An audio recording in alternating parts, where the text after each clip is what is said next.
रामनवमी के पावन पर्व पर जिला खरगोन और सेंधवा में हिंदू समाज के द्वारा निकाली गई शोभा यात्रा पर जिहादियों के द्वारा सुनियोजित तरीके से किए गए पथराव, आगजनी और लूटपाट के साथ स्त्रियों को अपमानित किया गया। इसके विरुद्ध कड़ी कानूनी कार्यवाही करने और मुस्लिम बहुल क्षेत्रों में ड्रोन से निरंतर निगरानी करवाए जाने के लिए यहां पर ज्ञापन दिया गया, मांग की गई है। आपको बता दें कि 10 तारीख को जिला खरगोन और सेंधवा के रहवासियों के द्वारा रामनवमी के पावन अवसर पर शोभा यात्रा निकाली गई थी। इसमें हिंदू समाज के लोगों के द्वारा निकाली गई शोभा यात्रा पर जिहादियों के द्वारा उनके घरों की छत से पत्थर फेंके गए और गोलियां भी चलाई थी, जिससे शोभा यात्रा में शामिल कई लोगों को गंभीर चोटें आई थी और जिहादियों के द्वारा सुनियोजित तरीके से पत्थरबाजी ही नहीं की गई बल्कि हिंदू परिवार की दुकानों और मकानों को भी आग के हवाले कर दिया। इससे काफी अफरा तफरी का माहौल बना, जिसका अवैधानिक फायदा उठाते हुए मुस्लिम वर्ग के उत्पातियों ने हिंदू महिलाओं के साथ गलत हरकतें की, जिसके विरुद्ध पुलिस प्रशासन के द्वारा कार्रवाई नहीं करने के कारण मुस्लिम वर्ग के लोगों का हौसला बढ़ गया। जिला खरगोन और सेंधवा में मुस्लिम समुदाय के उत्पातियों के द्वारा किए गए सुनियोजित कार्य की भनक पुलिस प्रशासन को भी नहीं होना काफी ज्यादा संदेह का विषय है। साथ ही साथ आपको बता दें कि पुलिस प्रशासन के द्वारा समय पर घटनास्थल पर नहीं पहुंचने के कारण भी दंगाइयों ने कई जगह पर उत्पात मचाया। जिहादियों के हौसले इतने बुलंद हैं कि उनके द्वारा एसपी को मारने के इरादे से गोली चलाई गई। पुलिस प्रशासन को शोभा यात्रा के पूर्व में ही ड्रोन से नजर रखना थी, लेकिन पुलिस प्रशासन के द्वारा ऐसा कदम नहीं उठाया गया। अतः महोदय से निवेदन है कि हिंदू समाज के द्वारा रामनवमी के अवसर पर खरगोन और सेंधवा में निकाली गई शोभा यात्रा पर मुस्लिम वर्ग के द्वारा किए गए हमले पर हमला करने वाले सभी व्यक्तियों को चिन्हित कर कड़ी कानूनी कार्यवाही की जाए और साथ ही साथ मुस्लिम बहुल इलाके के कबाड़ियों, वेल्डिंग कारखाने जैसे व्यवसाय करने वालों पर निगरानी रखी जाए। ऐसे में समाज और देश के दुश्मन मुस्लिम उत्पत्तियों को रोकने के संबंध में उचित वैधानिक कार्यवाही की जाए।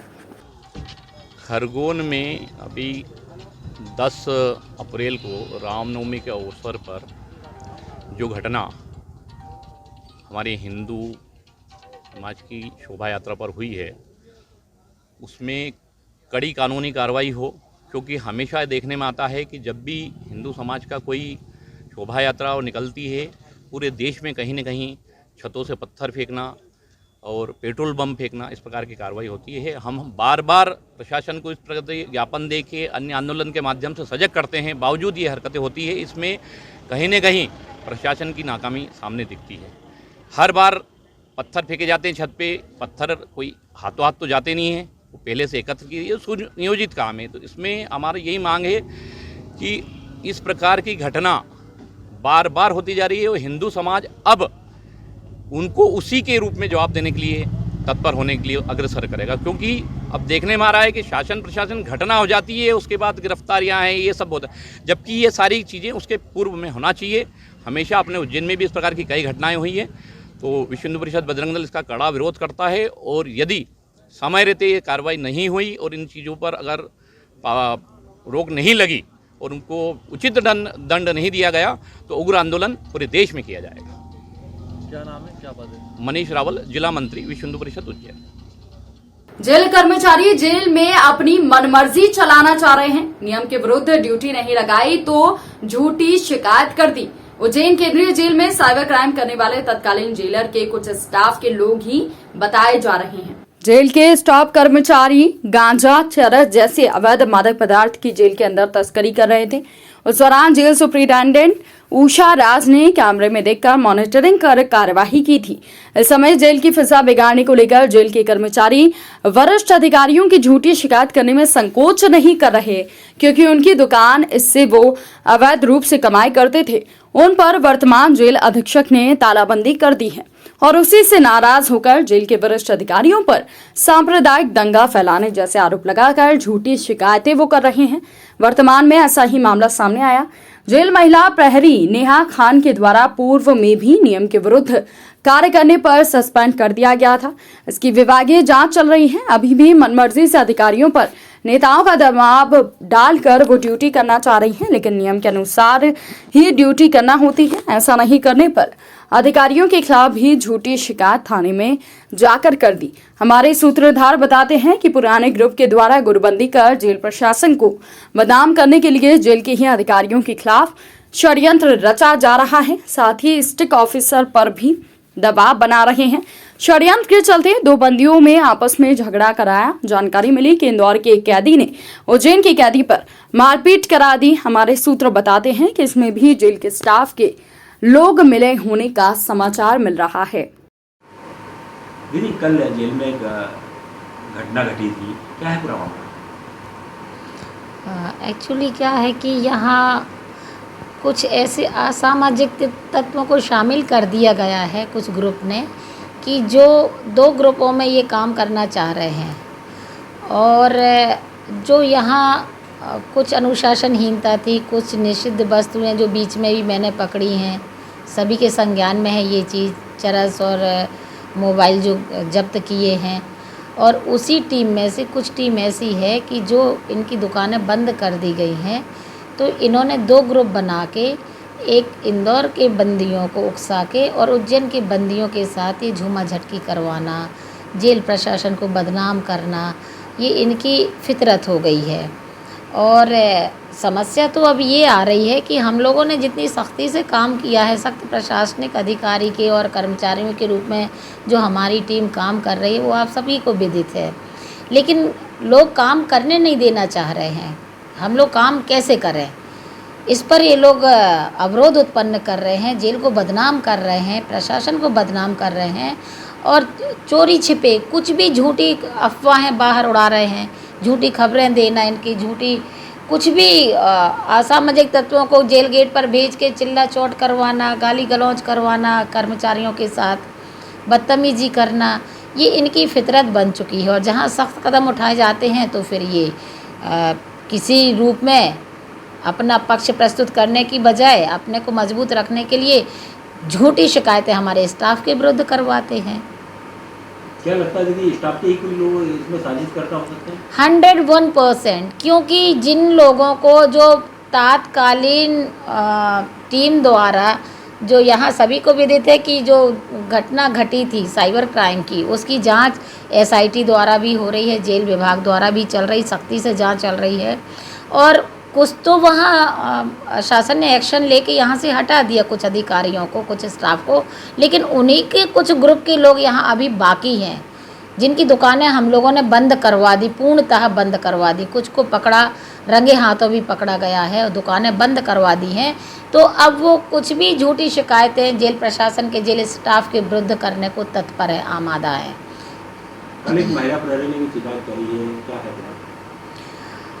महिला प्रहरी का तो ऐसा है कि जब वो महिला प्रहरी की ड्यूटी महिला वार्ड में थी, तो वो प्रहरी महिला वार्ड की पॉइंट छोड़ के, ड्यूटी छोड़ के, गेट खोल के बाहर आके और राइफल संतरी, ऐसा है कि जब वो महिला प्रहरी की ड्यूटी महिला वार्ड में थी, तो वो प्रहरी महिला वार्ड की पॉइंट छोड़ के, ड्यूटी छोड़ के, गेट खोल के बाहर आके और राइफल संतरी से उसने 4.5 घंटे बात की, पॉइंट छोड़ के, महिला वार्ड खुला छोड़ के, गेट खुला छोड़ के।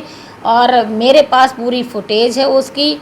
इसके खिलाफ जब कार्रवाई की, नियम अनुसार कार्रवाई की, इसको सस्पेंड किया, तो इसने फिर हम लोगों के खिलाफ, मेरे खिलाफ झूठी शिकायतें की और झूठी शिकायत करने के अलावा असंसदीय भाषा का प्रयोग किया। और ये ग्रुप, जो पिछला ग्रुप है जिसके कुछ साथी यहाँ हैं, उनके ग्रुप में ये सम्मिलित कर ली गई और एक षड्यंत्रकारी रचना, साजिश हम लोगों के विरुद्ध रची जा रही है, जिसका संज्ञान जो है हमारे वरिष्ठ कार्यालय को भी दिया जा चुका है संज्ञान में, और कार्रवाई करने के लिए निवेदन भी किया गया है, सच्चाई से अवगत कराया गया है। और संभवतः इसमें शासन, प्रशासन, जेल मुख्यालय जल्दी से जल्दी कुछ न कुछ एक्शन लेगा, मुझे ऐसा विश्वास है, क्योंकि जीत सत्य की होती है। और हमारी टीम, हम सब मिलके जो मेहनत कर रहे हैं वो आप सबके समक्ष है। दीदी, एक और मामला सामने आया, जिस महिला प्रहरी ने शिकायत करी है वो यहाँ पर अधिकतर कर्मचारियों को, नेताओं का डर भरती है, क्या ये सत्य है? हाँ, ये तो सत्य है। मैं बताना चाहूँगी कि उसने जब मुझसे कहा असंसदीय भाषा का प्रयोग करते हुए और नाम लेके यहाँ वहाँ मैं नाम नहीं ओपन करना चाह रही, क्योंकि वो झूठे नाम भी लेती है बदनाम करने को और दबाव बनाने की और धमकी देने की उसकी आदत में है। पहले से भी चर्चाओं में रही है वो महिला, जिस कारण से उसका यहाँ ट्रांसफ़र किया गया था। ट्रांसफ़र होने के बाद भी कई समय बाद उसने ज्वाइन किया था, और जब ज्वाइनिंग देने आई तब भी उसने बहुत सारा उत्पात यहाँ मचाया था। समझा बुझा के काउंसलिंग करके उसको शांत किया गया था। उसके बाद उसने अपनी पुरानी हरकतें वही चालू कर दी कि महिला वार्ड में महिलाओं के और महिलाओं के परिजनों से पैसों का लेन देन करना, मांग करना। जो मेरे पास कई शिकायतें आ चुकी हैं, लेकिन मैं उसमें मूक थी, इसलिए कि उसको समझा देती थी कि ऐसा ना करो। परिजनों को समझा देती थी कि यहाँ कोई पैसा नहीं लगता है, कुछ नहीं होता है लेन देन, ये बंद करो, आप लोग किसी को मत दो। इस प्रकार की शिकायतें थोड़ी थोड़ी आती रहीं और मैं उस पर अंकुश लगाती रही। तो अंकुश लगाने का रिजल्ट ये निकल रहा है कि आज वो पूरे प्रशासन के विरुद्ध होके पुरानी टीम से मिल करके और ये षड्यंत्रकारी रचनाएं रच रही हैं, जो हमारे स्टाफ के खिलाफ में, हम सबके खिलाफ में एक बहुत बड़ी साजिश का प्रमाण है आप सबके समक्ष। ठीक है ना? तो ये चीज क्या? उज्जैन में उत्तराखंड के सीएम पुष्कर सिंह धामी ने आगामी चुनाव में जीत के लिए बुधवार को महाकाल मंदिर में दर्शन कर अनुष्ठान किया। इस दौरान उनके साथ कृषि मंत्री गणेश जोशी थे। दोनों ने महाकाल मंदिर के गर्भगृह में करीब 30 मिनट तक पूजन अर्चन की। महाकाल मंदिर में सीएम ने धोती और शोला पहनकर भगवान महाकाल का आशीर्वाद लिया। सीएम बनने के बाद पहली बार अवंतिका नगरी में स्थित बाबा महाकाल के दर्शन करने वो पहुंचे थे। उन्होंने पूजन अर्चन के बाद मीडिया से बातचीत में कहा कि उत्तराखंड राज्य को केंद्र के नेतृत्व में सर्वश्रेष्ठ राज्य बनाने का आशीर्वाद लिया है। सीएम ने कहा कि प्रदेश और देश में सुख समृद्धि बनी रहे, प्रगति करते रहें। मैं बाबा का आशीर्वाद लेने समय समय पर आता रहा हूं। दिग्विजय सिंह के द्वारा गलत फोटो पोस्ट करने को लेकर हाल ही में हुई एफआईआर पर सीएम धामी ने कहा कि कांग्रेस और उनके नेता हमेशा से तुष्टीकरण की राजनीति करते आए हैं। धीरे धीरे कांग्रेस का सफाया हो रहा है, कांग्रेस मुक्त भारत हो रहा है। वहीं चुनाव लड़ने के लिए कहा कि बहुत सारी सीटें हैं जहां से केंद्रीय नेतृत्व तय करेगा, हम वहीं से चुनाव लड़ेंगे। कुछ भगवान से मांगा, कैसे दर्शन में क्या पूछा? महाकालेश्वर भगवान के यहाँ तो मैं पहले से ही आता रहा हूँ, आज भी दर्शन किए हैं। और जब भगवान की उनकी इच्छा हुई, उनका आशीर्वाद हुआ तो यहाँ पहुँचा हूँ।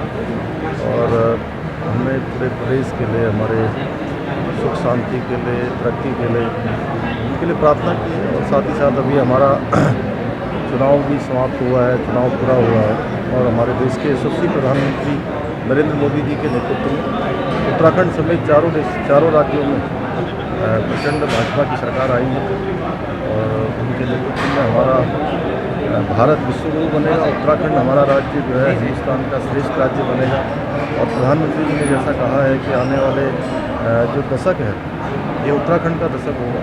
मैं भगवान महाकालेश्वर से, सभी देवताओं से, सभी भगवान से सबसे प्रार्थना करता हूँ कि आने वाला समय ये हम सब के लिए अच्छा हो, हमारा राज्य आगे बढ़े, हमारा देश आगे। सर चुनाव के लिए सर क्या कुछ आपने कोई सीट तय की है तो कहाँ से लड़ने वाले हैं? नहीं, अभी बहुत सारी सीटों का है, देखते हैं जहाँ पर भी ठीक होगा। और पार्टी का हमारा केंद्रीय नेतृत्व तय करता है।